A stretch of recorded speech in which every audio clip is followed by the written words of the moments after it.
For some insight on what Meghan Markle should expect when it comes to etiquette, now that she's joining the royal family, I'm joined by the etiquette expert himself, William Hanson. Thanks for joining us. Thank you, Thomas. We're going to have some tea here. Marvellous. Well, let's start with putting our napkins on our lap. Now, these napkins are slightly larger, so we would fold them in half, with the crease facing us on the lap like so. We're not going to tuck it into our collar. Let's talk about the wedding and the royals and what Meghan should expect. What should she keep in mind when she's having tea with, say, someone like the Queen?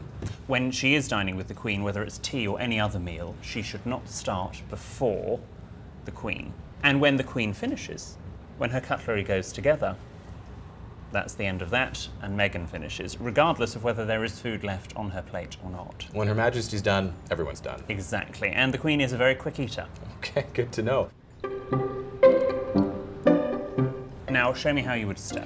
Well, not with that spoon, with your teaspoon yes, there. Kind of go for the stir around formal tea stir, but I feel like maybe that's wrong.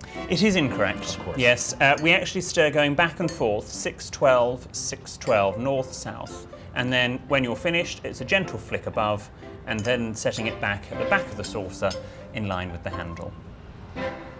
In terms of, you talk about tradition, but how have Harry and Meghan changed tradition, broken with tradition so far? We've seen a lot more tactileness. They seem to be touching each other more, holding hands, touching the arms. Traditionalists like me don't like that, but I can see the merit behind it. I would hope that they would sort of restrain that and not hug everybody that they meet, because they're not a character at Disneyland. They are supposed to be members of the royal family. Now let's talk about how we hold our teacup. Now we pinch. What I want you to do is your thumb and your index finger are going to pinch, and then your middle finger, like so, follows the shape of the handle underneath. And all your other fingers are tucked under. And then when we drink, we look into the cup, not over it. Keeping a straight back, and then returning the cup to the saucer. If this were your client, someone moving from the United States to Britain, not only to live here, but to join the royal family, what is going to be the biggest adjustment for her, do you think?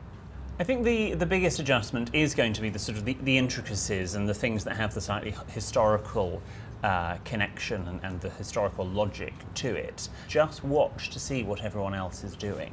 Don't just dive in and start eating or start interacting with people. And if in doubt, ask in advance. And that would be my number one piece of advice for Meghan, is don't be too proud to ask for advice. It's not a sign of weakness. Certainly, I would want to be sitting next to you so I could keep an eye on you and know what to do. William, thanks very much. Thank you.